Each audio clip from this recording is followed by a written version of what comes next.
Hari ini kita akan bahas pasar yang cukup besar, unik, dan menantang. Tapi sebelum itu kita cari tahu dulu yuk apa itu arti pemasaran. Sebelum lanjut ke materinya, kenalin anggota kelompok kita dulu yuk.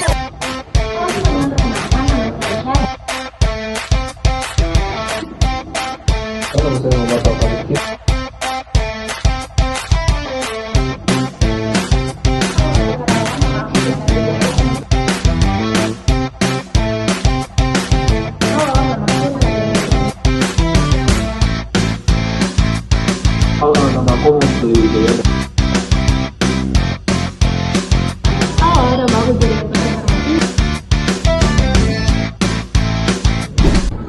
Jadi pemasaran adalah serangkaian aktivitas, proses, dan strategi yang dilakukan untuk mengenalkan, mempromosikan, dan menjual produk atau jasa kepada konsumen.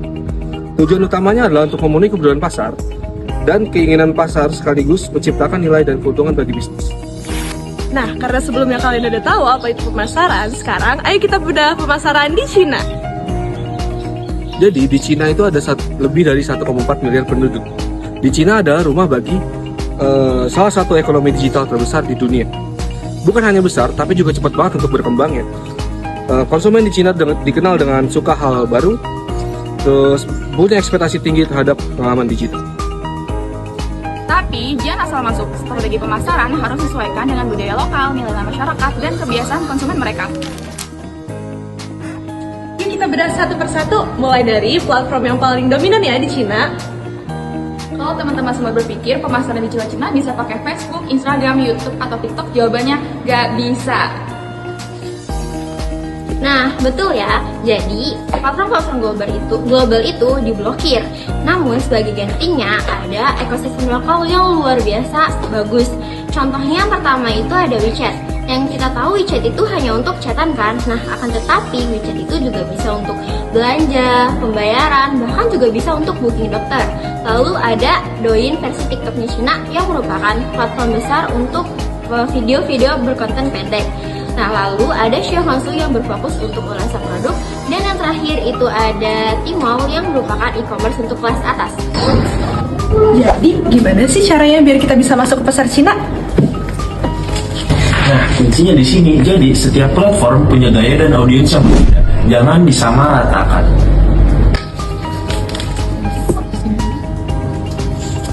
Nah, salah satu strategi yang paling efektif itu Key Opinions Leader. FYI, influencer di Cina itu memiliki pengaruh besar hingga tren nasional, dan personalisasi itu wajib.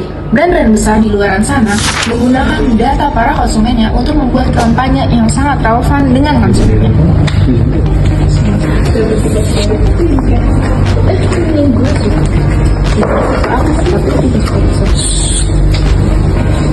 Jangan lupakan momen-momen seperti 11.11 karena merupakan belanja festival terbesar di dunia. Kira-kira masyarakat Cina menyukai apa ya? Bye! Masyarakat di Cina menyukai konten live streaming karena mereka suka interaksi yang real time. Mereka nggak cuma harus bisa tampil aja, tapi mereka juga harus bisa interaksi secara real time. Walaupun pasar Cina terlihat mudah, tapi nggak gampangan ya. Pasar Cina datang dengan tantangan-tantangan yang besar. Pertama, regulasi dan sensor konten di Cina sangat ketat. Jadi brand harus hati-hati dalam menyusun besar. Yang kedua, kompetitor lokal di sana sangat cepat berinovasi dan mereka tahu banget kebutuhan pasar di Cina. Yang ketiga, banyak brand asing kesulitan dalam bersaing karena nggak punya partner tim lokal. Punya tim lokal yang mengerti budaya dan birokrasi bisa sangat membantu. Jangan lupa, gaya bisnis dan gaya komunikasi di Cina bisa sangat berbeda dari yang kita tahu. Jadi fleksibilitas dan adaptasi itu adalah kunci. Yuk kita simak kasus nyatanya untuk benar-benar memahami apa sih yang membuat pemasaran di Cina berhasil atau bahkan gagal total. Di sini kami punya dua kasus. Yang pertama ada Beltao. Brand kecantikan ini tidak hanya datang dengan produk kecantikannya, namun datang dengan kerendahan hati untuk belajar. Mereka melakukan riset mendalam tentang preferensi konsumen Cina, memilih tekstur produk yang tepat, dan bahkan komposisi yang sesuai. Lalu mereka menyebarkan edukasi KOL di platform lokal seperti Douyin dan Xiaohongshu. Mereka membangun komunitas aktif, ruang diskusi, dan melibatkan konsumen dalam cerita brand mereka. Tanpa promosi yang berlebihan, mereka justru tumbuh organik dan mendapat kepercayaan. Hasilnya, dalam 1 tahun, Beltao menjadi brand asing yang terpercaya di beberapa forum lokal.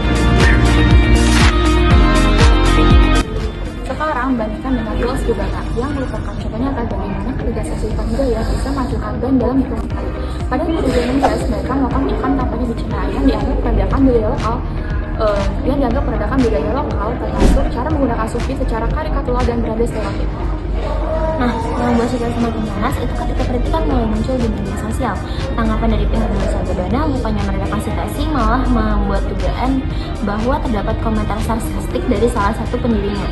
Akibatnya, produk mereka mulai di-tag dari e-commerce, tokonya kosong, bahkan mereka sampai diboikot secara pasif. Dan hingga kini, citra mereka di Cina itu belum membaik.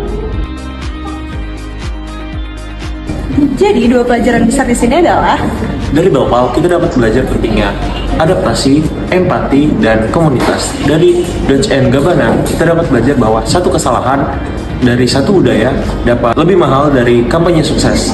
Nah, setelah mendengarkan dua kisah yang sangat berbeda, kita bisa menarik kesimpulan. Pemasaran di Cina bukan hanya sekedar tentang strategi bisnis, namun juga bagaimana sebuah brand bisa menghargai, menyatu dengan budaya lokal, dan bisa memahami budaya lokal. Belpal berhasil karena dia datang bukan sebagai penjual asing, tapi sebagai teman yang ingin mengerti temannya.